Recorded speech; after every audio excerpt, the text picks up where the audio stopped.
We are live. Good morning, good afternoon, good evening to everybody who's watching this panel here of parents and professionals. Here is President of Step Up for Autism, Ruth Tenai, and I'm really happy to be joined by three good friends over here. Unfortunately, because of technicalities, my other two colleagues of ours and friends and professionals and parents, they won't be able to join us, but hopefully if they do, we'll bring them on the screen. So, um, oh, there we are. We have Sean has just joined in. So, um, I'm just gonna have to let everybody introduce themselves, and I'll start by saying Melody. Go ahead. Sure. My name is Melody. I'm a board certified behavior analyst, and I live in the United Arab Emirates in Abu Dhabi specifically. And I've been working in this field for 11 years now. I've done a lot of work with children with autism and other related disabilities in home and centers, in residential settings as well, in the United States, which is where I'm originally from. And more recently, I've begun to incorporate a lot of my ABA experience in mental health specifically. And I'm specifically interested in the mental health of Black and Brown people. Thank you, Melody. Melody, can we have Jane to introduce herself? Yes, my name is Dr. Jane, and I am a developmental specialist and also a board certified behavior analyst. I have been in this field for over 15 years now.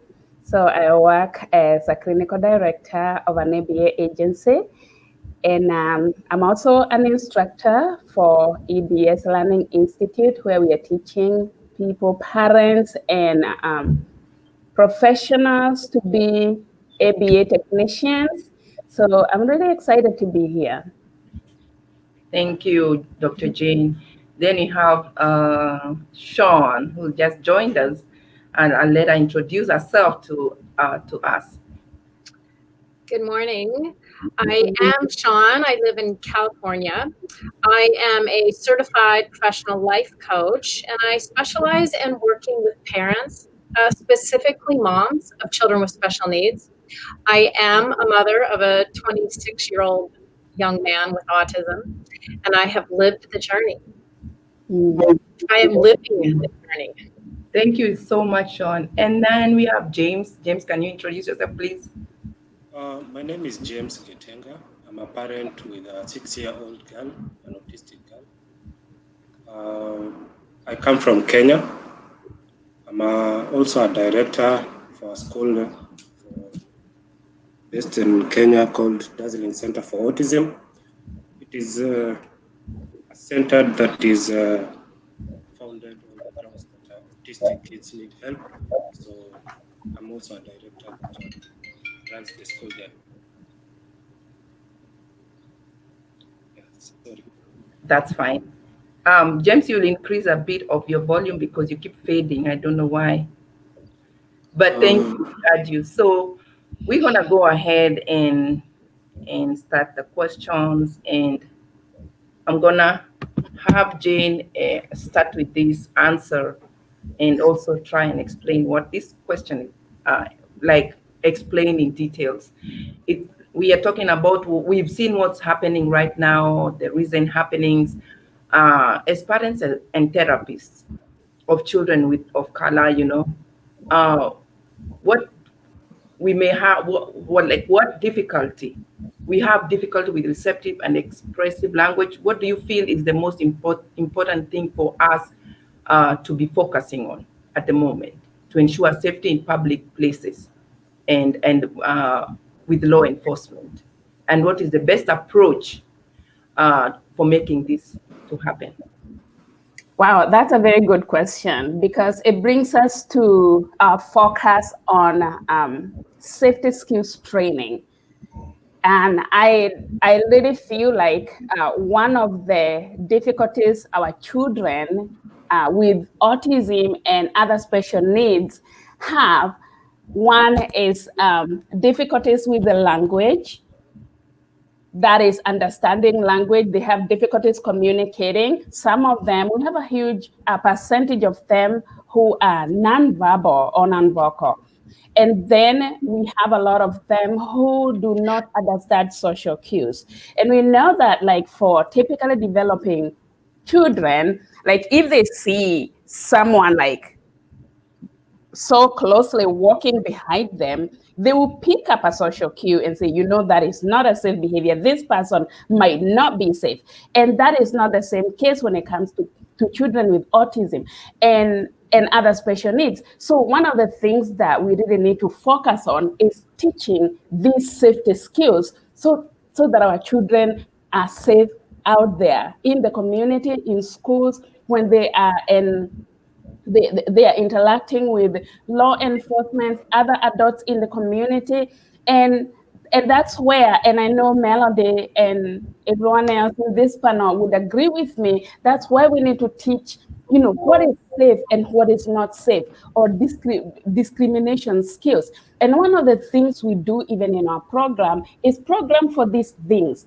What is dangerous? What is not dangerous? Who is safe? Who is not safe? What are some of the things that are allowed with a safe person and with an unsafe person? Is a teacher safe? Is mom safe? Is brother safe? Is a stranger, somebody you have never seen before, somebody you just met, is that person safe? So we really need to be focusing on these safety skills so that we can be able to really help them navigate the world, especially in the days that we are living in. Safety skills cannot be, we cannot say enough about them. And we'll talk about that even later. Okay, thank you. I'll jump to Sean. Can you add to that? So I'm listening to this incredible and great advice, and I'm thinking of my son. And the truth is, Charlie, who is verbal, but when you speak with him, you know instantly that language is a struggle for him. He doesn't have a filter like you and I have a filter. So he could be engaged in conversation with a police officer or anyone, speak honestly from the heart, and there's no predicting what's going to come out of his mouth. It won't be a negative thing, but it'll be an honest thing. Like, he could very well tell an officer who was in his face, "You have terrible breath." And, who knows what's going to happen. I mean, I've seen him do this before with other people. And so, and I don't know that I can teach Charlie that there is a difference between people. To him, people are people. And actually, he seems to have there's no awareness for him in difference of color or socioeconomic background or anything. It's just people are people. The people that need to be trained are the people interacting with him. So perhaps the safety officers out there of all kinds, that can be a part of their to recognize some of the signs that they are, interacting with somebody that has a different skill set. Thank you, Sean. That is really good to hear. I mean, you really explained. Can Melody add to that, if you have anything to add to that?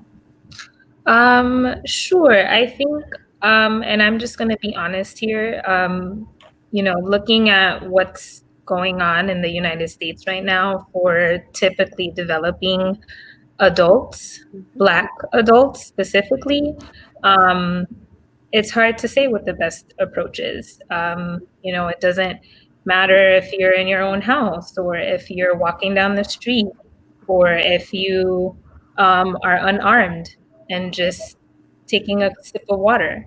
So if we look at that and then try to look at how are we now going to teach our people with autism who have an even more difficult time picking up on these social cues and are less aware of the differences and the disparities that exist, you know, it's a very difficult question to answer, and I think that it's something that we're faced with as analysts. And I also think that I'm going to piggyback off of what Sean is saying as far as law enforcement. I think that we really need to put a lot of attention there. I think that that's extremely important in using our skills to help the public, right? Because we like to focus all our attention on the children with autism, what they don't know, what they can't do, what they're not capable of. Where are we teaching ourselves how to be more knowledgeable about different populations? So that's extremely important. As far as just basic discrimination skills and different ways to teach specific skills. I think there are lots of different ways to do that. You can sort pictures, you can categorize things into different piles, you can teach children to name different people by being able to recognize, who's a police officer, and having a variety of different police officers so that it's not just one type of police officer that's getting associated with that. The same thing for strangers. These are strangers having a variety of different people that you don't know. These are friends being able to identify a variety of different people that look familiar, and that's what we categorize as friends.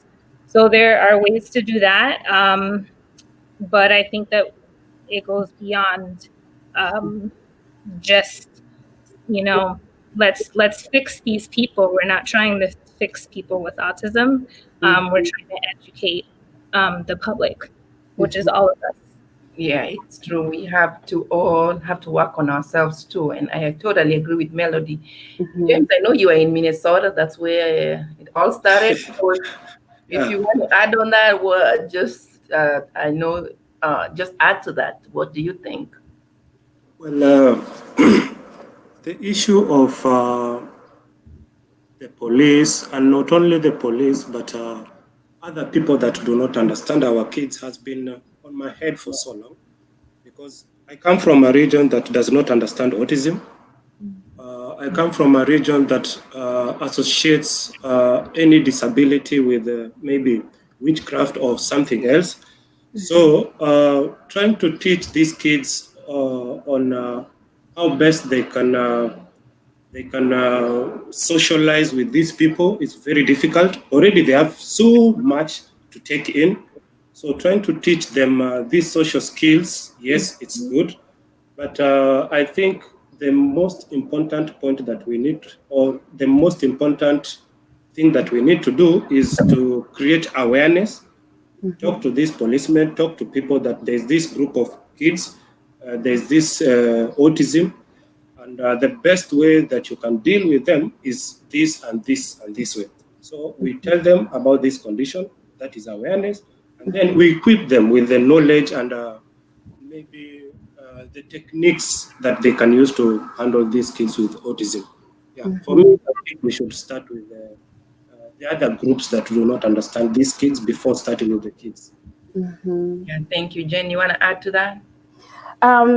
Yeah, I really agree with what everyone said, and the importance of really training the community, or the police officers, the neighbors as well. Your neighbors, do they know that you have a child with autism? Are they looking out for your child? And sometimes we know there are some people who are worried about being judged. But one of the things that we tell our parents, our families, is let your neighbors know that you have a child with autism, especially if your child is at risk of eloping, wandering away. Maybe your child loves water and your neighbors have a pool. It's very important for them to know that so that they can look out. So it's very important for us to educate our communities, and these are opportunities that we as behavior analysts need to actually be looking out for, especially during this time. So we have a job to do. Yeah, I agree with you. We really have to let our neighbors know, because I know my son drowned at the age of 5, and somebody left the pool open. They were having a party, so he went through the other back door and jumped in. And the only way they knew is because he floated up. That's how he got to live. It's a story that is always in my mind, and it's scary because I think with our kids they really love water or something like that. Right. So I'm gonna go to second question, which I will start with James, and I want James to talk about uh, how do parents in your community or in your therapy, how do they view ABA therapy?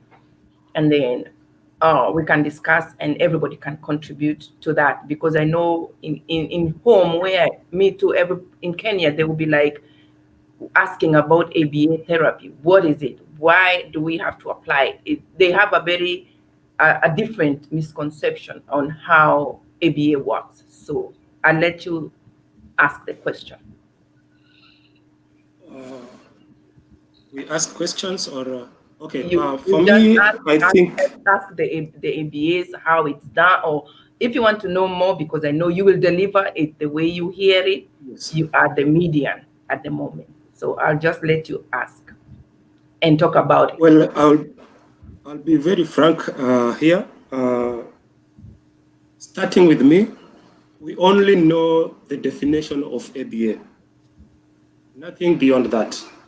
How it is applied, what techniques are used to apply it, we don't know nothing on the ground. The reason as to why I can't blame my fellow parents from where I come from, because we are at the bottom of the hierarchy. We are trying to understand what is autism. Before we go and try to understand how best we can manage the autism or the condition itself, we are trying to understand even the definition of autism, the characteristics, the causes, the myths. So we are the lowest point of the hierarchy when it comes to understanding autism. So as a system or as a therapy, we don't know anything about ABA, how it can be applied. Where can I go and learn about ABA so that I can come and apply it in my school? Because I have a center, and some a year ago I was talking to Ruth. Where can I learn about this ABA so that I can implement it in my school? So you guys, whatever you will share today will be so helpful, will be fundamental for me, so that I can go and implement it in my school. For me, we are the basics. We don't know anything about ABA. So even if I go and tell them, let's try to apply this ABA method, they don't know anything about ABA. So they will tell me, okay, go learn about it, and whatever you decide is okay. So we are the bottommost when it comes to ABA. So I'll let Jane and Melody answer that a little bit of each, maybe explain it to you in bits, and then I'll take a next question too. I'll let Melody go first. You just take that question. Well, ABA, first of all, is it's an applied science that, and the main focus of behavior analysis is to look at things that we would like to see more of and things that we would like to see less of, to put it in the most basic terms. So if you're working with a child with autism, what are the types of things that you want to see more of, and what are the things that you want to see less of, and what's going to result in the best improvement that's insignificant to that child's life. So that's where we're not applying the same things that we would do to everybody. We have to look at what's important to that individual's life and what things we're going to teach and what we're going to increase and what we're going to decrease. So everything has to be taken into consideration. The environment, who's around the child. It's not just a blanket, approach, and I understand why ABA has is misrepresented a lot of the time. I completely understand that, because there are a lot of individuals, even within the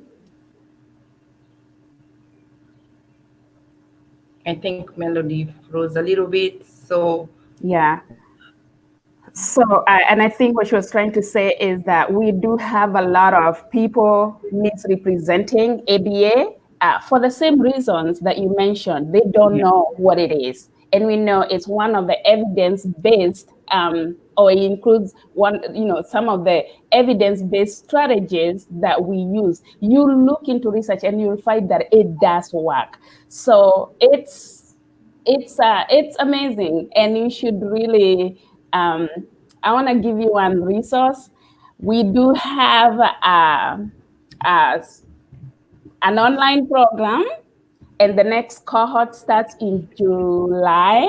I can send you the information. We would love for you to enroll and also enroll your staff, because that will give you the strategies, the ABA strategies that you need to really be able to help the children that you're working with at your center. So we would like to, give you that information, at the end. But ABA does work, and we would like for you to really understand what it is. In that course, we also talk about autism. What is autism? So we would love to have the honor of really being that change agent for your program. thank you so much. And I'm going to go to Sean, and I'm going to ask, with the recent happenings, we as parents, we get overwhelmed.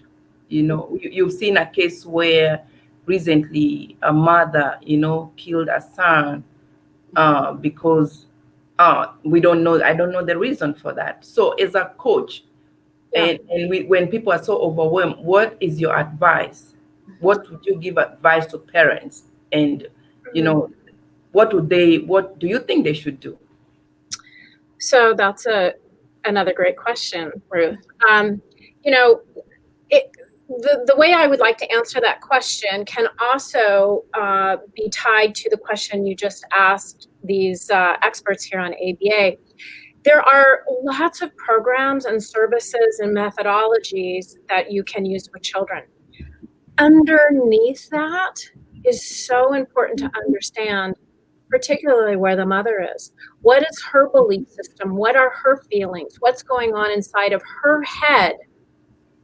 Because that is going to greatly impact the efficacy of basically everything going on in the child's life. So an honest, so first of all, there are a certain set of skills that parents can use. They're simple skills on how to respond as opposed to react. I think a lot of parents feel terrible loneliness, separation from the world. They feel fear about an unknown future. Who's going to love my child when I'm gone? There are some very deep emotions here that can be addressed. And these deep emotions, which we are reluctant to share because we are afraid we will be judged as a bad parent, so we keep them quiet in the shadows of our soul, and they fester and create even greater problems. So anyway, there are some basic skills. We need support communities. We need safe places for honest, intimate discussion among parents. And we need to, there's lots of reframing. Basically, all of the fears I have about Charlie, my son, are really projections about my own fears about myself. Complicated psychological dynamic, but easy to address when you're working with a parent. So I hope I answered your question, but in sum, I would say that our own feelings that we're having about our child and about our lives and our own imperfections as a human being must also be cared for. Thank you. Can you, Melody, add to that as a therapist? What should you, when you're talking to parents, and do you ever have a feel, or do you ever notice, or do they tell you when they are overwhelmed? What's your advice to them? I completely agree with everything that Sean just said.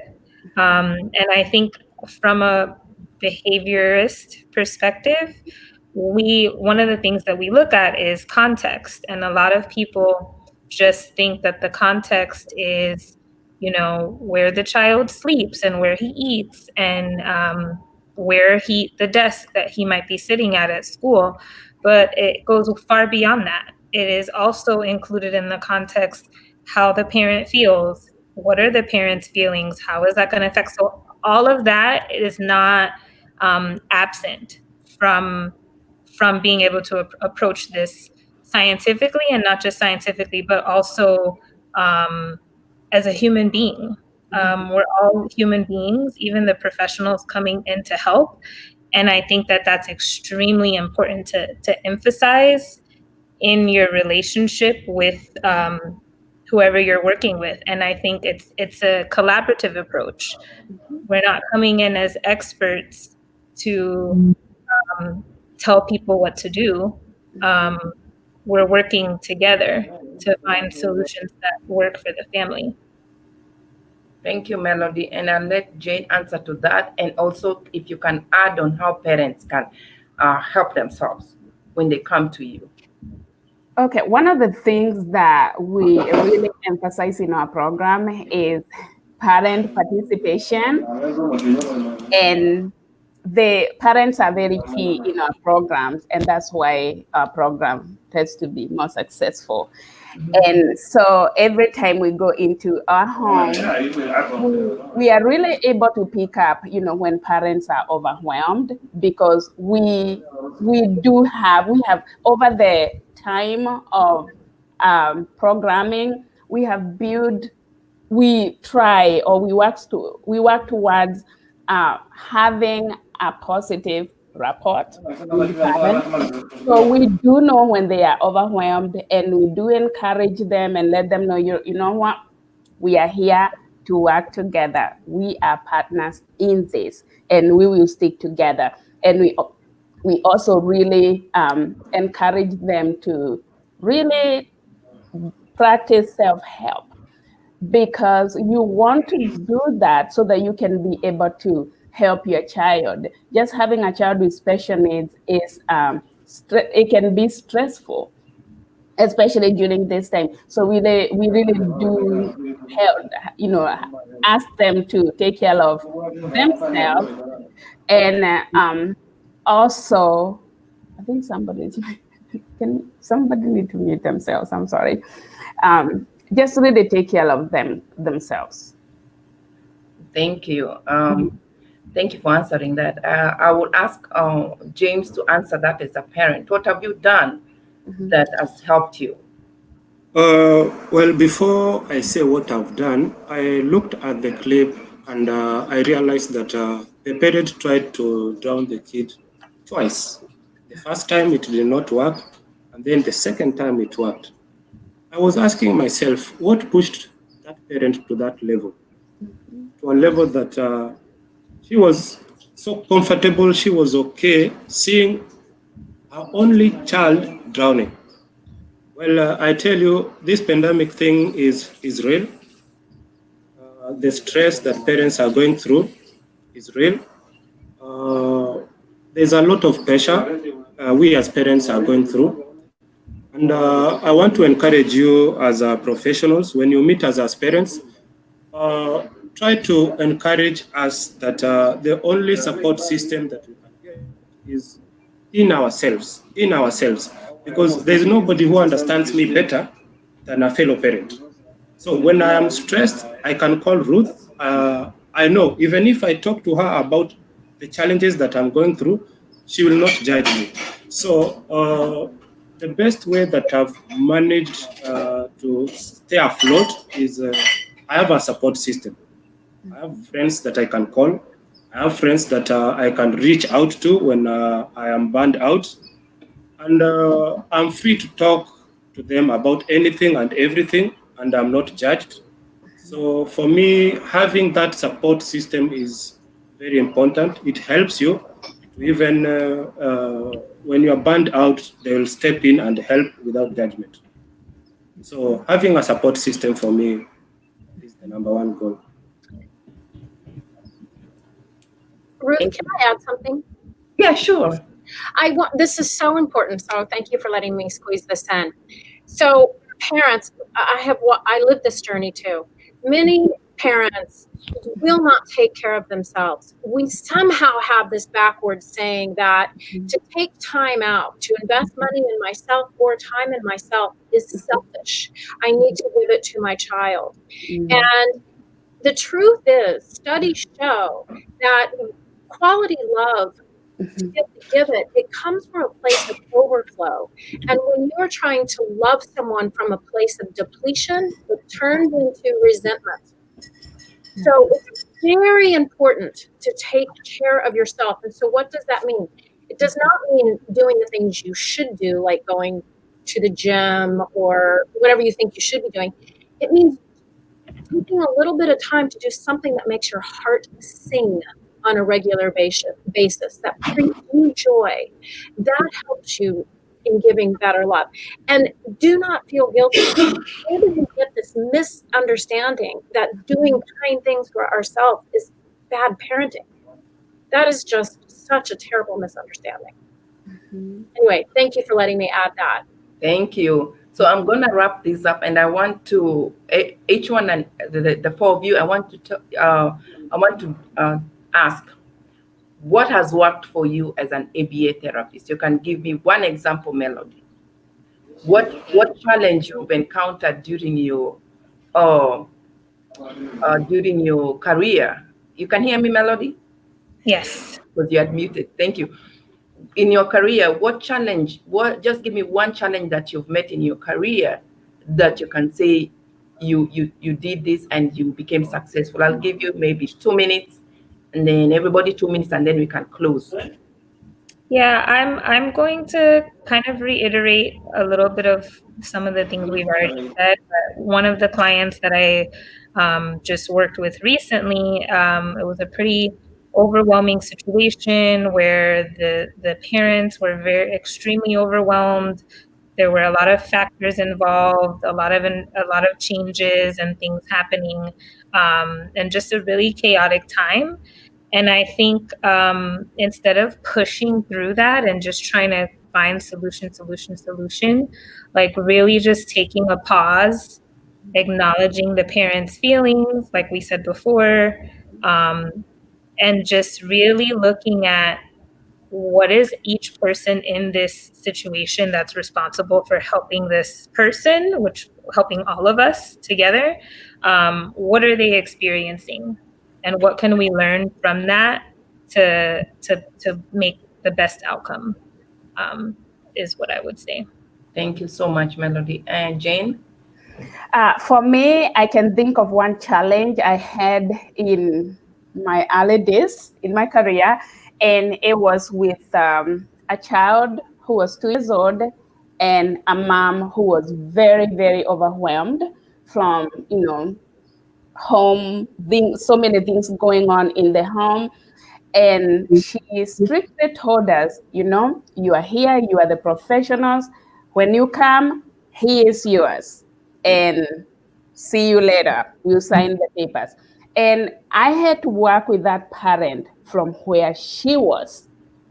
Try to understand what she was going through, bring in extra support. Like here in California, it's so good that we do have respite services. So we were able to bring in respite services and other services that are provided by the state. And we were able to really bring her to where she needed to be so that we can work as partners, because I strongly believe in parent involvement. And in everything we do, in every program that we start, we want to make sure that parents and the other family members realize the importance of parent participation.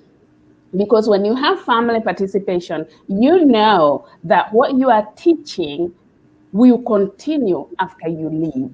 And that's something we try to establish early on. So it was a huge challenge, but after a month, we were able to work together. And now that child is mainstreamed, he's fine, and parents are happy.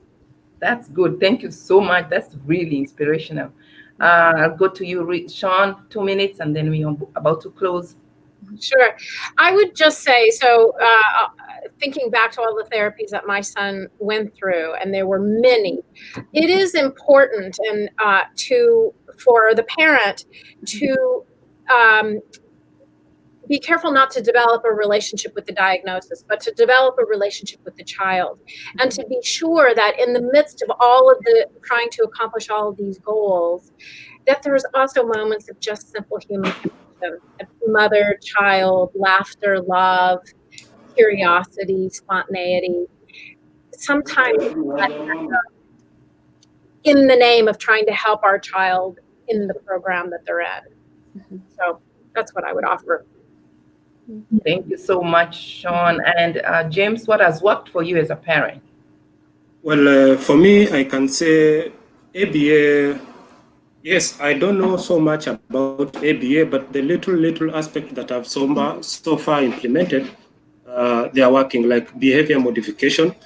There is a behavior that I saw in my kid, and I used the reward system. So if you don't scream, I'll give you this. I think it's a system that can work, but for me, I really need to get resources so that I can implement it in totality in my school, and I know so many other kids will benefit. Thank you guys so much. Thank you, James, for that input. And I really appreciate it. And I think we've got, all of us, including me, we've gotten at least knowledge. We've gotten I've been educated. As Jane is always saying, an educated parent is what? An empowered parent. An empowered parent is an educated what? No, an empowered parent, an educated parent is an empowered parent. See that? An educated parent is an empowered parent. So I am empowered by that sentiment. And I hope we all have understood where we're coming from, understood our problems, and, like you've tried breaking down what we really wanted to hear. And I'm glad I had this fantastic panel. And I think people have tuned in and will gain something out of what we had today. So thank you guys. And I'm going to have to close this. It's been a pleasure. And I hope that we can come back and continue next time. Hi, thank you. Thank you so much. Thank you so much. Okay. Bye, everyone. Bye, guys.